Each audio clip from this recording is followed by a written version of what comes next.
watching. You'll be glad that you did. Thank you.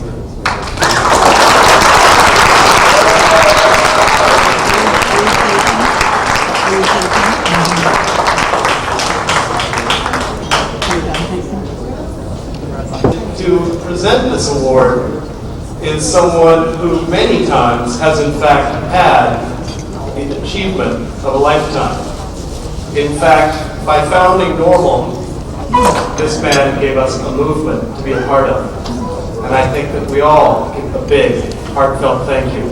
His voice is a little rough tonight. He says it's hay fever.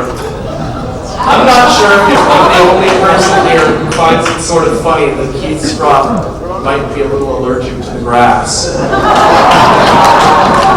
So to present the 2006 Lifetime Achievement Award, please welcome Keith Straught.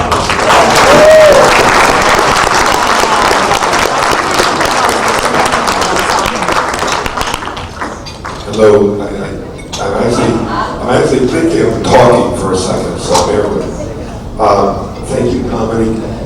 It's really, to watch these awards is inspirational. I mean, I feel it, I'm assuming you can feel it. These are our colleagues. These are the people we grew up with and fought the battles with, and it really is wonderful to see them. Well, I tell you that the person who's receiving our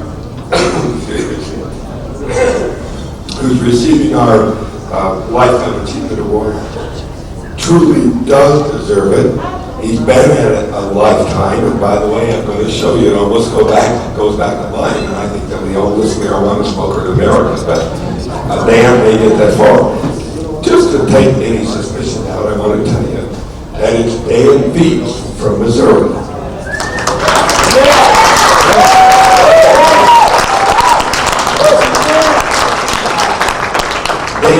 Dan Beats was a sort of a Superman back in those years when the war in Vietnam was driving us all to be crazy and challenge the government. He got out of high school actually in '68, I think. Is that right, Don? It was his class president. You know, he was starting off doing the right thing. Then he went to the University of Missouri. Great school, where because of his anti-war activities, he was elected to the president of the student body, 3 years later. Another guy on the way up. And as a result of that, he came to Washington in, I think, 1971 or 2. I'm not sure which year. And he was going to the National Student Association Conference because he was the president of the student body. But while he was there, he couldn't pass up the chance to go over and see what was happening at the first People's Pot Conference, which was what we foolishly called the first Normal Conference. We didn't know we were supposed to use words like People's Pot Conference. And it was at a church in Washington, and our only big, Alan will show you, I swear I don't know which church now, at my DuPont Circle. And our only victim of the conference was a wonderful actress from Fort Worth, Texas, who wanted to dry his marijuana on the hood of his car, and the police were about 40 yards away, just looking at everything we did, so they came and arrested him.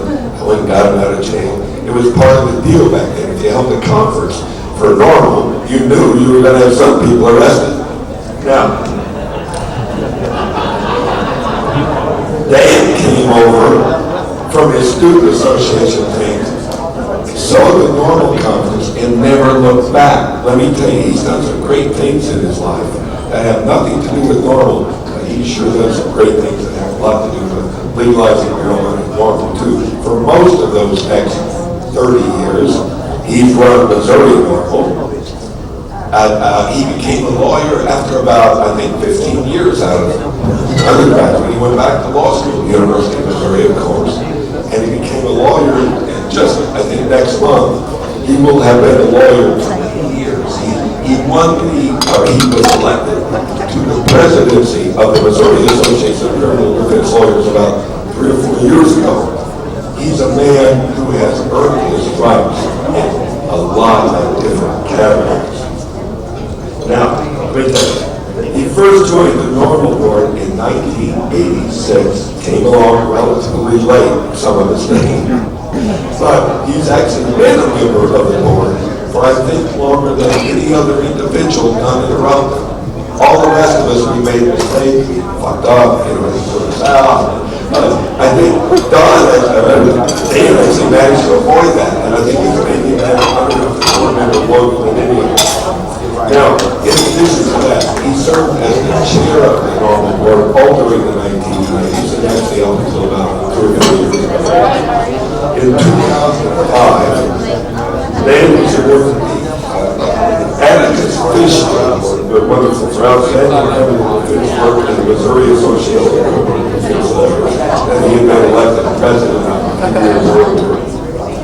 In January of 2006, Dan received the Trailblazer Award for the Mid-Missouri NAACP for representing public housing residents threatened with eviction from minor drug offenses. This has been a man who has stood up for everything to stand for his entire life. In 2005, Dan was one of the 3 nominees for the Marijuana Policy Activist of the Year. In March of 2005, he was elected as High Times Activist of the Year. And for the past several years, Dan is a weekly 1-hour program on the National Public Radio program out of Columbia. If you haven't heard it, sure. Titled Sex, Drugs, and Civility. Please welcome Dan Peets.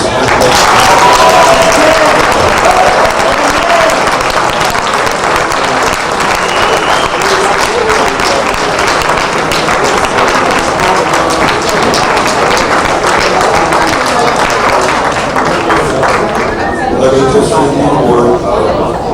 Normal is pleased to present the 2006 Lifetime Achievement Award in grateful recognition of a lifetime dedicated to reforming unjust marijuana laws and advancing the cause of personal freedom. Dan Peets, life. Thank you.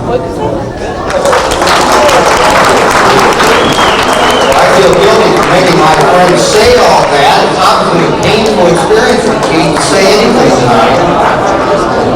But I'll tell you, when I heard there was a conspiracy to give me this award, my first thought was the same one that all of you must have right now. This man is obviously way too young to receive a Lifetime Achievement Award.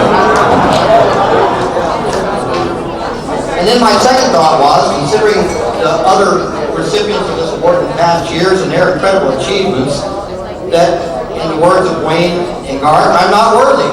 I have no business receiving this award. But some people think that the cause of marijuana legalization is an impossible dream. And if it weren't for Keith Straub, who we all have the honor of following here, many of us would go on with that assumption. I think what is important is that we fight the good fight. We continue to fight. If I thought there was no chance we would ever win, I would still be involved in this fight. I'm sure all of you would too. But the fact is, we're going to win. There's no doubt about that. Others have made that point. You know, just this morning in Jefferson City, Missouri, our capital, there was a hearing on our medical marijuana bill, and I regretted that I couldn't be there. Several of our core group of activists in the state of Missouri are here tonight. Couldn't be there. But I'm very pleased to report that the hearing went very well. We had a good cadre of patients there, one really good physician there, the ACLU's lobbyist was there. We made a great impression. We're going to, I think, get some real good press and build support to pass that bill, very possibly next session, notwithstanding that the Republicans are in charge right there at this time in the Missouri State Capitol. You know, Missouri is a state which unjustly has a reputation for conservatism. There are actually many very good and progressive laws in the state of Missouri. I won't bother going into all of them right now. I do want to tell you, NORML's had a big impact on my life. Back in the old days, the NORML legal seminars were held in conjunction with the national political conferences. And so people like me that went to these conferences would also have the chance to sit in on the legal conferences. Nobody cared, nobody took tickets at the door, and I would sit in on those things. I had really no idea what the lawyers were talking about. But what impressed me was that there were a group of lawyers who cared not only very deeply about the welfare of their clients, but who cared very deeply about changing the laws that had caused their clients to be in danger of going to prison in the first place. And I think the essence of professionalism, if we in the legal profession want to call ourselves professionals in the same sense that doctors do